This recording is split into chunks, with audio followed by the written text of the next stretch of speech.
नमस्कार दोस्तों, अर्पित inspiring word में आप सब लोगों का स्वागत है। तो आज हम लोग अपने नए टॉपिक के साथ आज हम लोग समझेंगे कि पर्सनालिटी हमारे जीवन में इतनी इम्पोर्टेंट रोल क्यों प्ले करती है, पर्सनालिटी के क्या क्या कारण हैं, पर्सनालिटी क्यों इतनी इम्पोर्टेंट है, पर्सनालिटी को किस तरीके से हम अपनी पर्सनालिटी को बेहतर बना सकते हैं, पर्सनालिटी के पीछे की क्या साइकोलॉजी है और पर्सनालिटी को बेहतर तरीके से हम मोल्ड करने के बाद अपने आप को कैसे बेहतर ट्रांसफॉर्मेशन अपने अंदर ला सकते हैं। तो किसी ने क्या खूब कहा है कि मुहाजिर है मगर एक दुनिया छोड़ आए हैं, मुसाफिर है मगर एक दुनिया छोड़ आए हैं, तुम्हारे पास जितना है उतना हम छोड़ आए हैं। तो जो भी चीज़ें हैं उनको छोड़िए, अपने ऊपर काम करिए, अपनी बेहतर पर्सनालिटी बनाइए और अपने आप को एक बढ़िया वेल ट्रांसफॉर्मेशन जो होता है आपके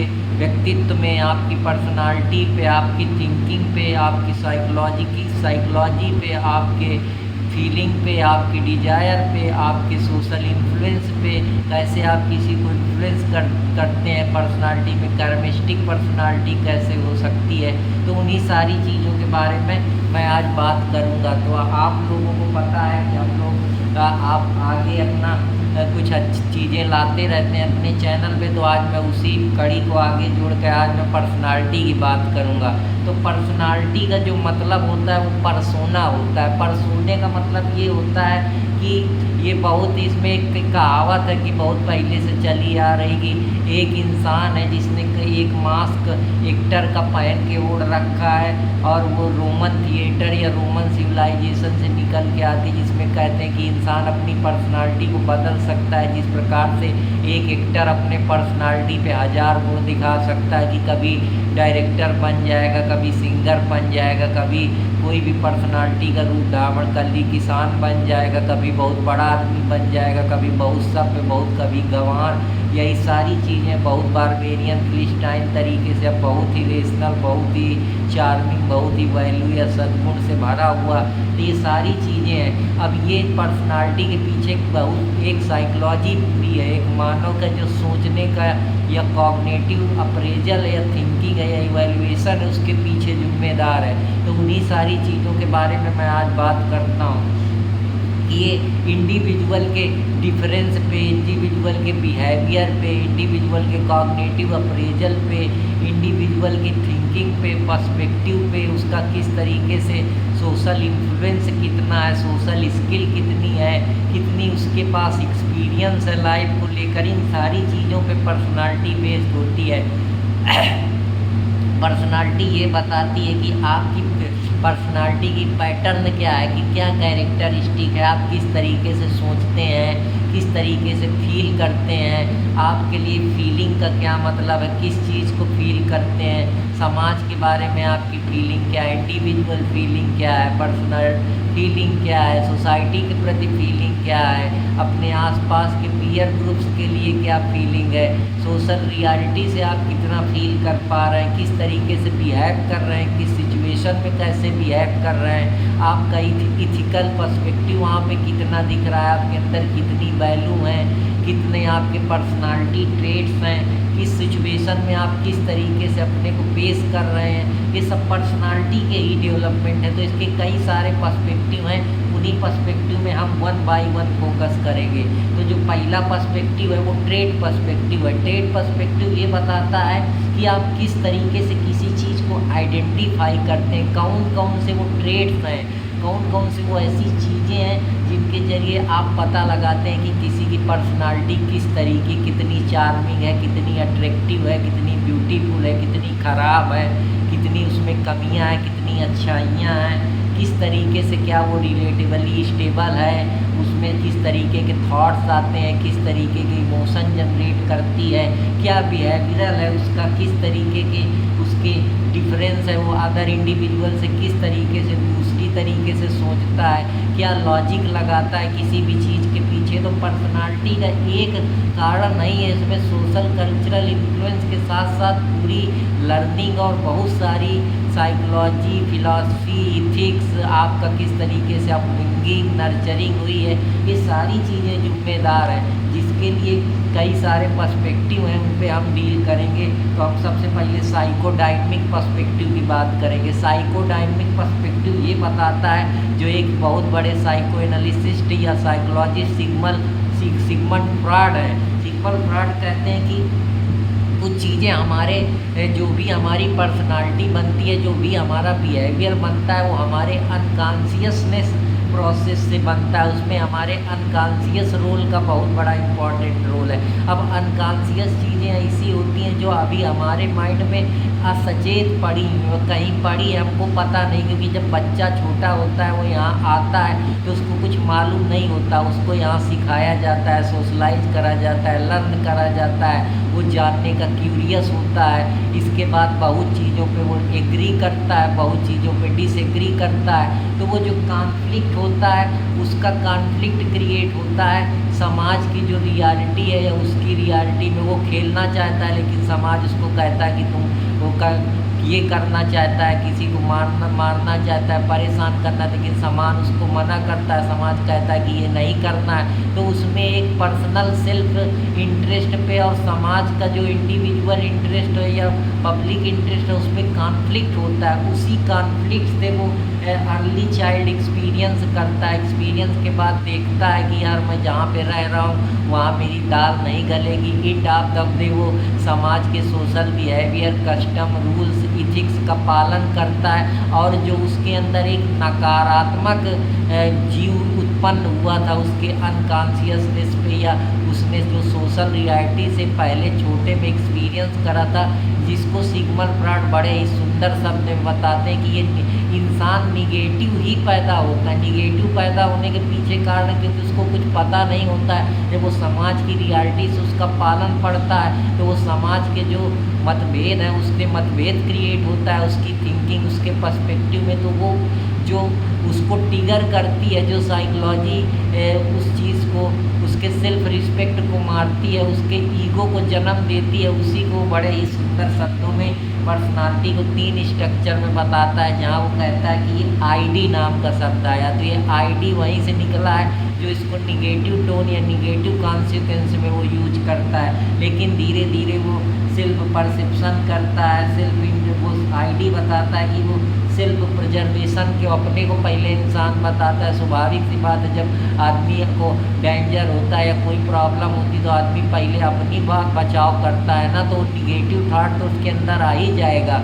और दूसरी बात, इंसान पहले सेल्फ इंटरेस्ट को, आप मान लीजिए आपको खाने को नहीं मिलेगा, सोने को नहीं मिलेगा, बैठने को नहीं मिलेगा, तो पहली तो आपकी जो लड़ाई होगी वो व्यक्तिगत लड़ाई होगी ना, तब तो आप समाज के लिए सोच पाएंगे। जब आपका खुद ही नहीं कुछ हो पाएगा, आप खुद 2 रोटी के लिए तरस रहे हैं, आपका लाइवलीहुड नहीं बेहतर चल पा रहा है, आप 2 रोटी के लिए अपनी जो ज़िंदगी है जद्दोजहद कर रहे हैं, तो स्वाभाविक सी बात है आपके अंदर पॉजिटिव फीलिंग कहाँ की समाज की डेवलप होगी, तो निगेटिव आएगी ना। तो इसीलिए बच्चे में जब उसको जो करना चाहता है वो करने को मिलता नहीं, तो बड़े ही सुंदर शब्दों में उसको psycho analyst philosopher Sigmund Freud ID बोलते हैं। फिर धीरे धीरे वो यहाँ के नर्व्स, कस्टम, स्टेंसर से अवेयर होता है, जानता है। तो जो सेकेंड स्टेज होती है वो उसमें लर्निंग करता है, नर्व इथिक को सीखता है, उस कल्चर से कस्टम होता है। फिर तीसरी जो यूनिवर्सल सुपर ईगो आ जाता है कि अब हम जो करेंगे अब वो सुपर ईगो हो गया। मतलब अब ये जो निगेटिव थिंकिंग की धीरे धीरे समाज में जानने के बाद, पढ़ने के बाद, सीखने के बाद, थोड़ा मस्तिष्क का या कॉन्शियसनेस का विवेक होने के बाद इंसान के अंदर वैल्यू, रूल्स, इथिक्स, जब उसकी सारी डिमांड फुलफिल हो जाती है, वो इंसान सेल्फ एक्चुअलाइजेशन की पढ़ने लगता है, या मोरालिटी या नॉन इथिक्स की तरफ पढ़ने लगता है, या ट्रू रियलिटी को जानता है, तो वो सुपर ईगो की तरफ पढ़ने लगता है। जो उसकी निगेटिव एनर्जी होती है वो पॉजिटिव एनर्जी की तरफ चेंज होने लगती है। तो इस तरीके से Sigmund Freud psycho dynamics perspective के माध्यम से बताते हैं कि कैसे एक पर्सनालिटी का डेवलपमेंट होता है। इस तरीके से पर्सनालिटियाँ बनती हैं, क्योंकि पर्सनालिटी किसी की अचानक से नहीं ग्रो हो जाती, सब में कमियां होती हैं। जब हम छोटे होते हैं तो गाली देते हैं, परेशान करते हैं, हमको उस काम करने में मज़ा आता है। लेकिन हम कोई काम करते हैं, पता लगा कुछ पड़ा है तो मजाक मजाक में कुछ गिरा ही दिए या किसी को मार दिए। किसी को मारने में हमको बड़ा मज़ा आता है, क्योंकि हम इतने परिपक्व नहीं होते हैं। तो हमको समाज की रियलिटियाँ, समाज के सरकमस्टेंसेस, नॉर्म्स, वैल्यू, इथिक्स के जरिए हमारी जो निगेटिव पर्सनालिटी है, आईडी को सुपर ईगो में जो चेंज करते हैं, वो इसी तरीके से होता है। तो आशा करता हूँ कि आप लोगों को अब समझ में आ रहा होगा, और अगर समझ में आ रहा तो कृपया अर्पित कुमार इंस्पायरिंग वर्ड को लाइक, सब्सक्राइब, कमेंट, प्यार देते रहें और मुझको सपोर्ट करते रहें। दूसरा जो फिलॉसफी है वो बिहेवियरलिज्म पर्सपेक्टिव की बात करती है। ये बिहेवियरल पर्सपेक्टिव बताता है कि किसी भी चीज़ के पीछे हमारा बिहेवियर जिम्मेदार है। हम उस चीज़ को कैसे रिस्पॉन्स करते हैं, कैसे बिहेव करते हैं, किस प्रकार से हमारे एक्शन होते हैं, किस प्रकार से हमारा थॉट प्रोसेस होता है, उन सारी चीज़ों पे ये चीज़ डेवलप होती है कि हमारा जो हम बिहेवियर, हम कौन से समाज से क्या लर्न करते हैं, हमारा समाज कैसा है, हम किस जगह रह रहे हैं, वहाँ के जो सोशल इन्फ्लुएंस कितना है, वहाँ की कम्युनिटी किस प्रकार की है, किस प्रकार से हमारा इंटरेक्शन है सोसाइटी में, ये सारी चीज़ें कैसे हम सोशलाइज हुए हैं, कौन कौन से हमको फैमिली में हमारे कैसे गुण हैं, हमारी फैमिली कितनी डिसिप्लिन है, कितनी वैल्यू से भरी है, कितनी वो वैल्यू इथिकल्स और पर्सपेक्टिव से जुड़ी हुई है, कितनी वो एक वेल नर्चर्ड फैमिली है, कितना वो बच्चे को सिखा रही है, कितना स्किल पे ध्यान दे रही है, वो भी एक पर्सनालिटी का इम्पॉर्टेंट रोल है।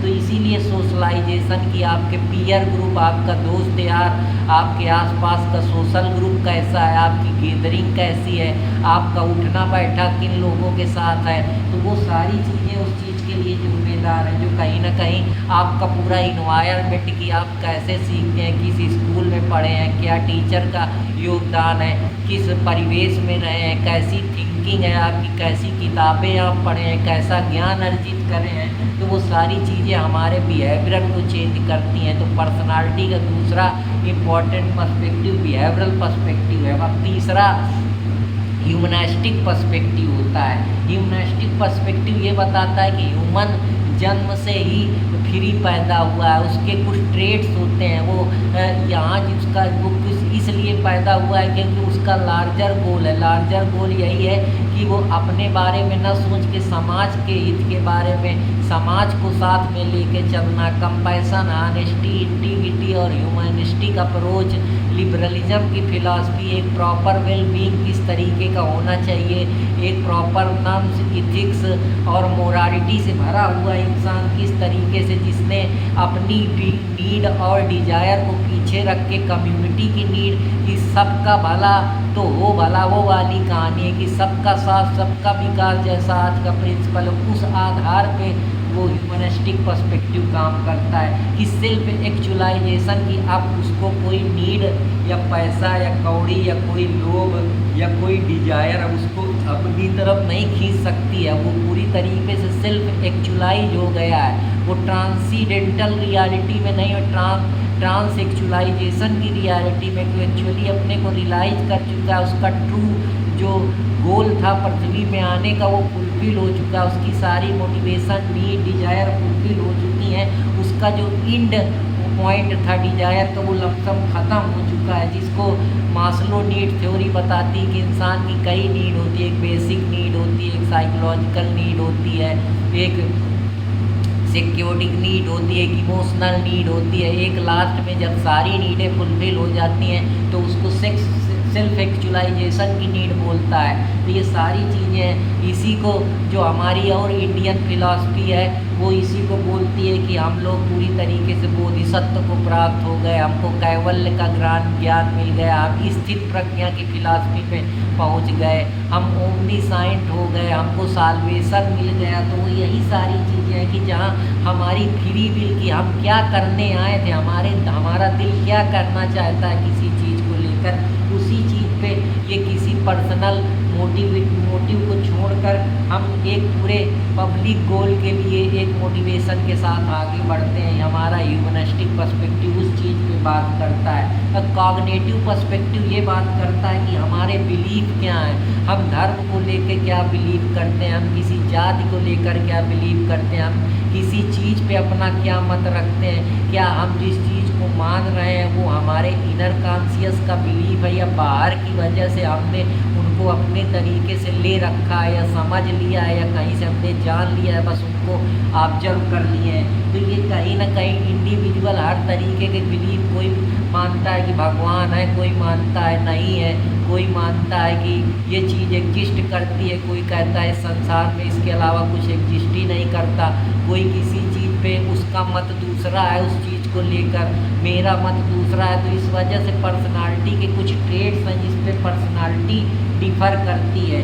ये जैसे कि वो किस तरीके से वो किसी चीज़ को इन्फ्लुएंस की तरह लेता है या नहीं लेता है, क्या वो किस चीज़ को किस तरीके से परसीव करता है, संसार को कैसे देखता है, फैमिली को कैसे देखता है, सोसाइटी को कैसे देखता है, आसपास के परिवेश को कैसे देखता है, अपने इनर कॉन्शियस को किस तरीके से देखता है, ये सारी चीज़ें किस तरीके से किसी चीज़ को लेकर फील करता है, बिहेव करता है, एक्सपीरियंस करता है, उन्हीं सारी चीज़ों पे ये बातें हैं। तो अब तीसरी बात है कि क्या जो पर्सनालिटी है उसमें नेचर का इम्पॉर्टेंट रोल है या नेचुरल उस पर्सनालिटी ग्रो होती है। तो ये एक डिबेट है जो लंबे समय से चली आ रही है।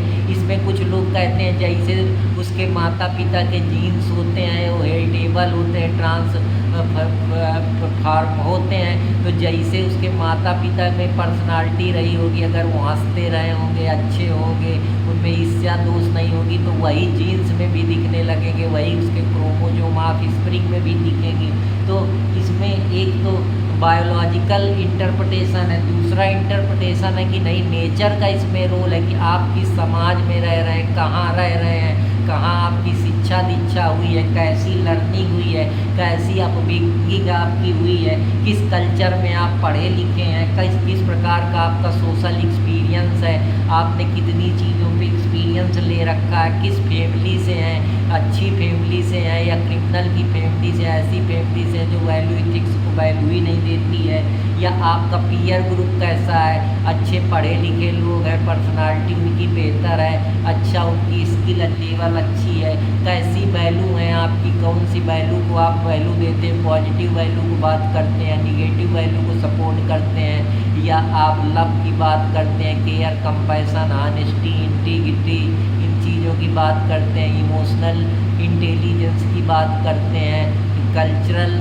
जो एक नॉर्म्स हैं उनकी बात करते हैं, या सोसाइटल जो यूजेज कस्टम है उनकी बात करते हैं। तो उस तरीके से भी नेचर में एक पर्सनालिटी डेवलप होती है कि आप किस तरीके के कस्टम फॉलो करते हैं, कैसी आपकी शिक्षा दीक्षा है, कैसा आपका परिवार का स्टेटस है, कहाँ से आपकी शिक्षा दीक्षा हुई है, किनके बीच में आप रहे हैं, कैसा आपका सोशल गैदरिंग है, सोशल कॉन्सिक्वेंस है, सोशल इंट्रैक्शन है, उस चीज़ पे ये बहुत निर्भर करती है। कैसे आपका सामाजिककरण हुआ है, किस तरीके से सोशलाइज हुए हैं, कितना स्टेट का रोल है, कितना कम्युनिकेशन का रोल है, कितना आसपास के सिनेमा इन्फ्लुएंशियल का रोल है, कितना आप भगवत गीता, पुराण, अच्छी अच्छी किताबें या स्क्रिप्चर से जुड़े हुए हैं, सारी चीज़ें आपकी पर्सनालिटी को डेवलप करती हैं। तो आशा करता हूँ कि आप लोगों को अब तक पर्सनालिटी के बारे में समझ में आ गया होगा। तो अब हम चलते हैं, कुछ थ्योरियाँ हैं जो पर्सनालिटी के बारे में बात करती है। तो पहली थ्योरी सिग्मंड फ्रॉइड की है। सिग्मंड फ्रॉइड कहते हैं कि जो पर्सनालिटी होती है वो हमारे अनकॉन्शियस माइंड पे सबसे पहले सेव होती है, क्योंकि जब बच्चा छोटा होता है तो उसकी पर्सनालिटी निगेटिव ही होती है, उसको ज़्यादा कुछ नहीं पता होता, और जैसा अपने आसपास देखता है, समाज से एक्सपेक्टेशन रखता है या एक्सपीरियंस करता है, उसी हिसाब से वो चाइल्ड एक्सपीरियंस करता है, उसी हिसाब से उसमें दो चीज़ें डेवलप होती हैं। एक तो कॉन्फ्लिक्ट क्रिएट होने लगता है और एक वो बचाव करने लगता है। बचाव इस वजह से करता है क्योंकि जो उसके चीज़ें हैं वो फुलफ़िल नहीं हो रही, वो जो जॉय करना चाहता है उसको समाज रोकना चाहती है, तो वहीं से जो उसकी निगेटिव पर्सनालिटी है वो धीरे धीरे पॉजिटिव पर्सनालिटी की तरफ होने लगती है। तो आशा करता हूँ कि आप लोगों को पसंद आया होगा। दूसरी थ्योरी कार्ल जंग्स की एनालिटिकल साइकोलॉजी की थ्योरी है। ये कहती है कि एक कलेक्टिव अनकॉन्शियसनेस है, बस ये उसी चीज़ को सिंपल फ्रॉड के थोड़ा बढ़ा के बताते हैं कि ये अनकॉन्शियसनेस है। सारा हमारे माइंड में जितने भी इमोशन थॉट्स या हम एक्सपीरियंस एक बच्चा करता है, उसके बाद जब उसका सेल्फ के साथ इंटीग्रेशन होता है या उसकी पर्सनल ग्रोथ होती है तो उसकी पर्सनालिटी में वो चीज़ें दिखती है। उसमें वो इन्वायरमेंट का भी इन्फ्लुएंस है, माता पिता का भी इन्फ्लुएंस है, किस प्रकार के उसके इथिक्स हैं, वैल्यू है, ये सारी चीज़ें रिस्पॉन्सिबल है। तो कार्ल जंग्स की एनालिटिकल साइकोलॉजी भी इस चीज़ पे बात करती है। ट्रेड थ्योरी बात करती है जो गार्डन एलिपोर्ट के द्वारा दी गई है। ये ट्रेड थ्योरी कहती है कि हर इंसान में कुछ डिस्टिंक्ट ट्रेट होते हैं, वो ट्रेट उसको, उस पर्सनालिटी को, उसके कैरेक्टरिस्टिक को शेप करते हैं। वो 3 लेवल के ट्रेट्स बताता है, जिसमें कहता है कि कार्डिनल ट्रेट होते हैं जो उसका बिहेवियरल चेंज करता है, सेंट्रल ट्रेट होता है जो उसके बिहेवियर को इन्फ्लुएंस करता है जिससे उसके पर्सनालिटी में डेवलपमेंट होता है। सेकेंडरी ट्रेट्स होता है जिसमें उस सिचुएशन के हिसाब से, मान लो पहले वो क्रिमिनल 7-6 लोग मिल गए, अच्छे लोगों का सपोर्ट मिल गया, अच्छे महात्माओं का सपोर्ट, अच्छे पीयर ग्रुप का सपोर्ट, सरकार की तरफ मोटिवेशन प्रोत्साहन मिल गया, उसकी नीड्स फुलफिल हो गई, तो उसकी जो पर्सनालिटी निगेटिव रोल प्ले कर रही थी वो पॉजिटिव रोल में आ जाएगी। तो आशा करता हूँ कि आप लोगों को ये भी पसंद आया होगा।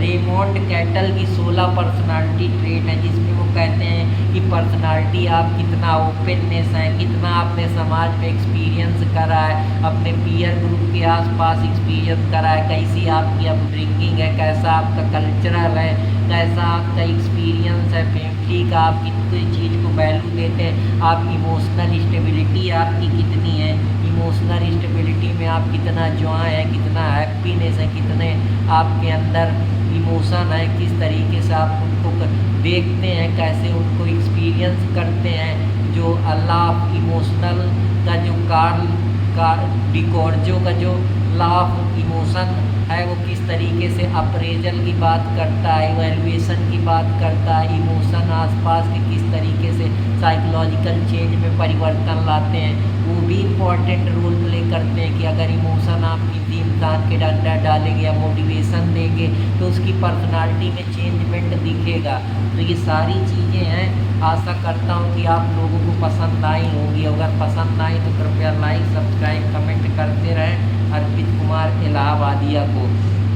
अब सोशल कॉग्निटिव थ्योरी के बारे में बात करते हैं जो अल्बर्ट बर्मुडा के द्वारा दी गई है, जिसमें इंसान अपने समाज की लर्निंग से, अपने ऑब्जर्वेशन से, जो वो ऑब्जर्व करता है, सोचता है, उसके पर्सनालिटी में चेंजमेंट होता है। जो दूसरों को देखता है कि लोग अच्छे से बोल रहे हैं, अच्छे से बिहेव कर रहे हैं, अच्छे से बातचीत कर रहे हैं, प्रॉपर कम्युनिकेट कर रहे हैं, उनका एक्सप्रेशन बेहतर है, फेशियल एक्सप्रेशन उनका बेहतर है, उनके बोलने का स्टाइल बेहतर है, अच्छी पर्सनालिटी है, सबसे मिलजुल के बात करते हैं, अच्छी बातें करते हैं, लोगों को अट्रैक्ट करते हैं, कार्मेस्टिक पर्सनालिटी है, तो लोग नकल करते हैं, उनके अंदर इमिशन करते हैं। जैसे आज के ज़माने में हम बहुत सारी चीज़ें अपने आसपास से देखते हैं, जैसे हम मूवी में देखते हैं कि इंसान कितना अच्छा एक्टर है, या मॉडलिंग में देखते हैं कि ये एक्ट्रेस की पर्सनालिटी कितनी बेहतर, किस तरीके से बोलती है, किस तरीके से एसेंट यूज करती है, कैसे उसको पेश आती है। जैसे टार्सन की फिलॉसफी कहती है कि बच्चे जो भी पर्सनालिटी डेवलपमेंट सीखते हैं वो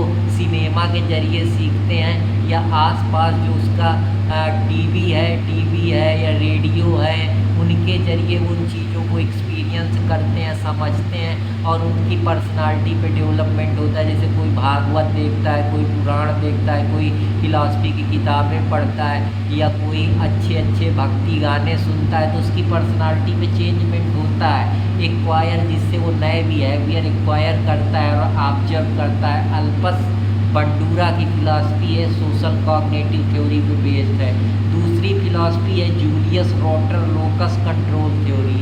ये जो थ्योरी है ये बताती है कि इंडिविजुअल जो कंट्रोल होता है वो उसके खुद के लाइफ पे होता है। जो इंडिविजुअल किस तरीके के एक्शन अपने ज़िंदगी में लेता है, फिर उससे कैसे आउटकम आते हैं। अगर पॉजिटिव आउटकम्स आते हैं तो पर्सनालिटी पॉजिटिव होती है, निगेटिव आउटकम आएंगे तो पर्सनालिटी निगेटिव आएगी। एक्शन कैसे लेता है, सामाजिक एक्शन लेता है, इमोशनल एक्शन लेता है, वैल्यूफुल एक्शन लेता है, कल्चरल एक्शन लेता है या इंडिविजुअल एक्शन लेता है, पब्लिक के लिए एक्शन लेता है, एजुकेशनल एक्शन लेता है, वैल्यू के एक्शन लेता है, साइकोलॉजी या फिलोसफिकल एक्शन लेता है। उस आधार पे उसकी पर्सनालिटी में भी तो चेंजमेंट और झलक देखने को मिलेगी। एक्सटर्नल लोकस का कंट्रोल कितना है, बाहरी दुनिया से वो अपने आप को कितना कंट्रोल कर पा रहा है। मान लो बाहर का पर्सनालिटी का डेवलपमेंट बहुत ख़राब है, जब से वेस्टर्नाइजेशन आ गया या ग्लोबलाइजेशन आ गया तो लोग पर्सनालिटी को इतना फोकस नहीं करते हैं। बस वो ज़्यादा दिखावे में पहनावे और इन्हीं सारी चीज़ों पे ज़्यादा फोकस करते हैं। इटिक्स नाम की या जो ये सारी चीज़ें धीरे धीरे कम होती जा रही हैं। लोग देखो आजकल समाज चलते गाली दे रहे हैं, व्यूज कर रहे हैं एक दूसरे को। ये सारी चीज़ें पे एक प्रॉपर पर्सनालिटी थोड़े डेवलप करती हैं। तो जब आपके आसपास का परिवेश बेहतर होगा तभी आपके अंदर परिवर्तन देखने को मिलेगा। तो ये जो एक्सटर्नल लोकस बाहरी कंट्रोल है, ये हमारे एक्सटर्नल फोर्स के जरिए भी या हमारे लक के जरिए, लक बाई चांस हमको कोई बेहतर आदमी मिल गया, किसी हम अच्छे लोगों के परिवेश में आ गए तो हमारी पर्सनालिटी में चेंजमेंट देखने को मिलता है। ह्यूमनिस्टिक के पर्सनालिटी के जरिए भी चेंजमेंट देखने को मिलता है, जिससे मास्लो कहता है कि इंडिविजुअल को मोटिवेट करो।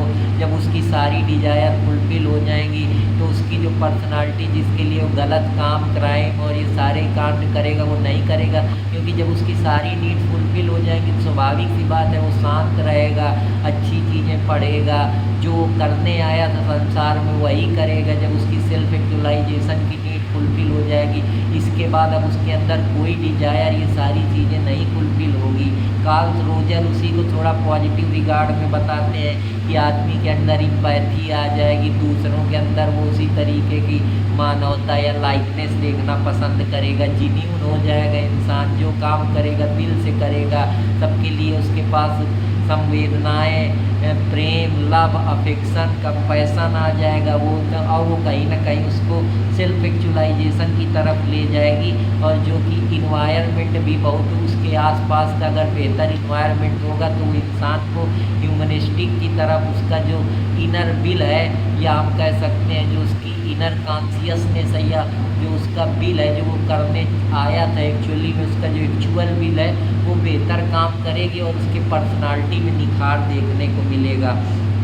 तो जो हमारी अगली थ्योरी है वो फैक्टर अफेक्ट पर्सनालिटी को, कौन कौन से फैक्टर है जो अफेक्ट करते हैं जिससे हमारी पर्सनालिटी में चेंजमेंट देखने को मिलता है। जैसे जीन हो गया, जेनेटिक हो गया कि अगर माता पिता आपके चिड़चिड़े हैं या सैड हैं या बेकार हैं या बहुत ज़्यादा गाली देते हैं, बहुत थोड़ी थोड़ी बात पे नाराज़ हो जाते हैं, उनको किसी के प्रति लगाव, ईर्ष्या, दोष, घृणा बढ़ी हुई, तो आपकी पर्सनालिटी भी वही से आएगी, क्योंकि ये जीन्स हैं, ये ट्रेड्स हैं जो आपके अंदर ट्रांसमिशन डीएनए के जरिए, केमिकल रिएक्शन के जरिए आपकी बॉडी में आ जाएंगे, जब वो भी उनके आप स्प्रिंग होंगे। तो ये सारी चीज़ें भी रिस्पॉन्सिबल होती हैं, इंडिविजुअल में यहीं से डिफरेंस क्रिएट होता है। अगर दूसरे के माता पिता अच्छे हैं, बेहतर हैं, उनके अंदर दया भाव, वैल्यू है, नम्स हैं, इथिक्स हैं, तो उनके बच्चों में भी वो चीज़ें देखने को मिलेंगी। इसीलिए ये परमानेंट नहीं है, टेम्परेरी है, क्योंकि कोई ज़रूरी नहीं है कि उसके माता पिता की वो चीज़ें आ गई हैं तो उसके बच्चे में होगी। अगर उसका बच्चा समाज में सही इन्फ्लुएंस में पड़ जाएगा, जो अच्छे अच्छे फिलासफर है, अच्छी अच्छी किताबें पढ़ेंगे या सोशल कल्चरल इन्वायरमेंट उसको बेहतर मिलेगा, तो वो चीज़ें धीरे धीरे उसकी पर्सनालिटी में दिखने लगेगी और वो माता के जो ट्रेट्स हैं धीरे धीरे विलुप्त हो जाएंगे। तो ये भी एक इम्पॉर्टेंट रोल प्ले करता है। दूसरी बात है कि आपका कॉग्निटिव जो फंक्शन है या कॉग्निटिव साइकोलॉजी है या ब्रेन का स्ट्रक्चर है, उसमें जो इमोशनल रीजन कितना है, वो कितने अपने इमोशन को कैसे कंट्रोल करता है, बॉडी में साइकोलॉजिकल चेंज कैसे होते हैं, किस प्रकार से वो डिसीजन मेकिंग करता है, कैसे वो उसके जो ब्रेन की केमिस्ट्री है वो काम करती है, किस तरीके से जो उसका न्यूरोट्रांसमीटर है, अमाइडाला है, थैलेमस ग्लैंड है, जो रिएक्शन पहुंचाता है, जो एराउजल की स्टेट में पहुंचाता है, उसके बॉडी में एक्साइटमेंट पैदा करता है, हार्मोन्स हैं ये सारी चीज़ें रिस्पॉन्सिबल हैं। इसकी वजह से भी पर्सनालिटी में उतार चढ़ाव देखने को मिलता है। तो ये कुछ फैक्टर हैं जो पर्सनालिटी को प्रभावित करते हैं। इन्वायरमेंट फैक्टर, अगर बेहतर इन्वायरमेंट, बेहतर फैमिली मिलेगी, पैरेंटल स्टाइल बेहतर होगा, वार्म फैमिली होगी, सबका सत्कार सुझाव करेगी या डिसिप्लिन रखेगी, तो उनके बच्चे भी डिसिप्लिन होंगे। जैसे मिलिट्री के जो बच्चे होते हैं, उनके माता पिता के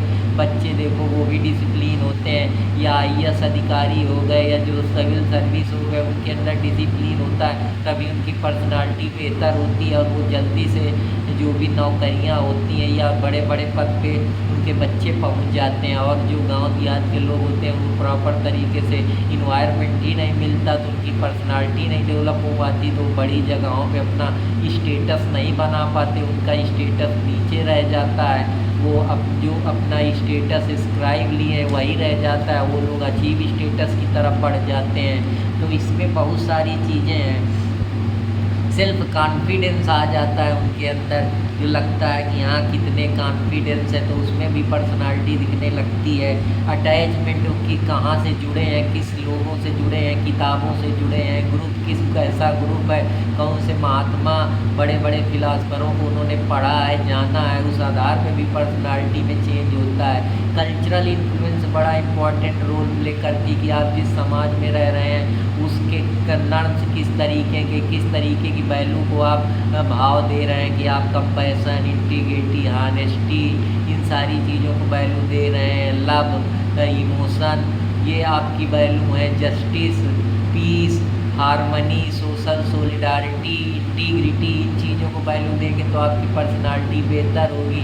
अगर आप निगेटिव वैल्यू की बात करेंगे, ऐसी वैल्यू की बात करेंगे जहाँ sadness, frustration, conflict, anger, disgust, ये सारी चीज़ें आ जाएंगी। जो 16 फैक्टर थ्योरी जब मैंने आपको पढ़ाया था साइकोलॉजी में, जब मैं आप लोगों को मोटिवेशन या इमोशन पढ़ा रहा था, तो वो इमोशन भी एक इम्पॉर्टेंट रोल है हमारी पर्सनालिटी को डेवलप करने में। तो सोशल इंटरेक्शन कि आपका कितने लोगों के साथ हुआ है, बड़े बड़े लोगों के साथ आपने कितना बैठा उठा है, इनके साथ आपकी रिलेशन कैसी, आपका पीयर कैसा, आपके फ्रेंड कैसे हैं, आपका सोशल नेटवर्क कितना ब्रॉड है, कैसे कैसे लोग आपके ग्रुप में हैं, उन्होंने किस प्रकार का एक्सपीरियंस देखा है, कितना उनको सोशल सपोर्ट कहाँ कहाँ से मिला है, कितना उनका सोशलाइजेशन हुआ है, कितना उन्होंने अपने जीवन में अलग अलग फील्ड पे डाइवर्स एक्सपीरियंस अर्न किया है, उनकी स्किल क्या है, कितने पढ़े लिखे हैं, किस चीज़ को वो स्किलफुल मानते हैं, कैसे। तो ये सारी चीज़ें पर्सनालिटी में कम्युनिकेशन कैसे करते हैं, जो मॉडर्न कम्युनिकेशन, उनका एसेंट टोन क्या है, बिहेवियर क्या है, ये सारी चीज़ें हैं। वो इंटरपर्सनल के लोगों से किस प्रकार से इंटरेक्ट करते हैं, बातचीत करते हैं, हंस के बात करते हैं। तो ये पर्सनालिटी के सारे फैक्टर हैं। इंडिविजुअल फैक्टर हैं जहाँ पे वो सेल्फ कॉन्सेप्ट की बात करता है, जहाँ आप परसीव करते हैं कि मैं कौन हूँ। आई मी का जो concept looking glass theory George Mead की बताती है कि जब इंसान अपने को देखता है और बाहरी दुनिया को देखता है कि बाहर दुनिया की पर्सनालिटी कितना अच्छे से बोल रही है, मैं तो गुड मॉर्निंग ही नहीं बोल पा रहा हूँ, गुड आफ्टरनून नहीं बोल पा रहा हूँ। अब तो ग्लोबलाइजेशन की वजह से, मोबाइल या टेक्नोलॉजी की वजह से लोगों के अंदर काफ़ी पर्सनालिटी में परिवर्तन हुआ है। अब लोग पिक में कमेंट करते हैं तो गुड मॉर्निंग, गुड आफ्टरनून लिखते हैं, गॉर्जियस, ब्यूटीफुल, ये सब चीज़ें आदमी एक दूसरे से अपने आसपास से ही सीखता है। तो ये सारी चीज़ें कोपिंग मैकेनिज्म कि आप अपनी पर्सनालिटी को इस तरीके से भी बना सकते हैं कि आप उन चीज़ों को किस तरीके से मैनेज करते हैं, कैसे आप एक्सटर्नल वर्ल्ड से अपने को कंट्रोल करके एक बेहतर आदमी बना सकते हैं, कि आप उस चीज़ को, किस स्ट्रेस को कितना कम कर पाते हैं, किस एडवर्सिटी पे आप कैसे बिहेव करते हैं, आपने कितने लाइफ में चैलेंजेस झेले हैं, कितना प्रॉब्लम सॉल्विंग स्किल है आपके पास, आप इमोशनल किस तरीके से इमोशन को रेगुलेट करते हैं, कैसे इमोशन को आप कितना वैल्यू देते हैं, कैसे कंट्रीब्यूट करते हैं आप एडाप्टिव पर्सनालिटी ट्रेट्स को। तो ये सारे इम्पॉर्टेंट फैक्टर है जो किसी चीज़ के लिए रिस्पॉन्सिबल है। तो आशा करता हूँ वो आपको पर्सनालिटी का ये पहला लेक्चर समझ में आया होगा, तो जो दूसरा लेक्चर लाऊंगा उसमें और आपको बेहतरीन चीज़ें बताऊंगा। बस आप मेरे साथ बने रहिए और मुझको लाइक सपोर्ट कमेंट करते रहिए। मेरे चैनल अर्पित इंस्पायरिंग वर्ड को और जनरल अवेयरनेस फ्रेटर्निटी को भाई जाकर लाइक सब्सक्राइब करें, जिसमें मैं इम्पॉर्टेंट अपडेट और ऐसी ही चीज़ें पोस्ट करता रहता हूँ और आप लोगों के लिए बेहतर से बेहतर चीज़ें लाते रहेंगे। और विश्वास रखिए, धीरे धीरे हम सब कर लेंगे। और आपसे इसी उम्मीद और आशा और आप लोगों का प्यार चाहता हूँ और आप लोगों के लिए ऐसी चीज़ें हम लाते रहेंगे और हम लोग आगे मिलकर बढ़ते रहेंगे। तब तक के लिए नमस्कार, फिर मिलते हैं। आशा करता हूँ कि आप सब लोग अच्छे होंगे, आप लोगों के यहाँ सब लोग बेहतर होगा और आप मस्त रहिए, हंसते रहिए, मुस्कुराते रहिए और दुनिया में अपना नाम रोशन करते कि आए हैं तो कुछ कर जाएंगे। जुनून है, जिगर है और ताकत रखते हैं, युवा हैं तो कर ले जाएंगे। बस इसी कर ले जाने, इसी उत्साह के साथ कि कुछ पा लेने की खुशी और कुछ खो देने का गम, बस यही ज़िंदगी है। बस इसी के साथ चलते रहना है, मुस्कुराते रहना है और आगे बढ़ते रहना है। फिर आप लोगों के लिए मुलाकात होगी कल कुछ नए टॉपिक के साथ। तब तक के लिए आशा चाहता हूँ कि आप लोग पसंद करेंगे, लाइक सब्सक्राइब और कमेंट करेंगे और अर्पित कुमार इलाहाबादिया को इंस्पायरिंग वर्ड को ढेर सारा प्यार, लाइक सब्सक्राइब कमेंट और शेयर करते रहेंगे ताकि मैक्सिमम लोग भी अच्छी चीज़ें जान सकें और समझ सकें। तो अभी आने वाली चीज़ों में बहुत सारी चीज़ें, फिलॉसफी, साइकोलॉजी, एडमिनिस्ट्रेशन, दुनिया के जितने रिलेटेड ह्यूमैनिटी से रिलेटेड सब्जेक्ट है, मैं आप सब लोगों को सारे पढ़ाऊँगा। और विश्वास रखिए, इसी तरीके से मैं आप लोगों के लिए लेक्चर डिलीवर करता रहूँगा। बस आप लोगों से प्रेम और सपोर्ट का आकांक्षी हूँ और इसी बातों के साथ फिर मिलूँगा। तब तक के लिए धन्यवाद।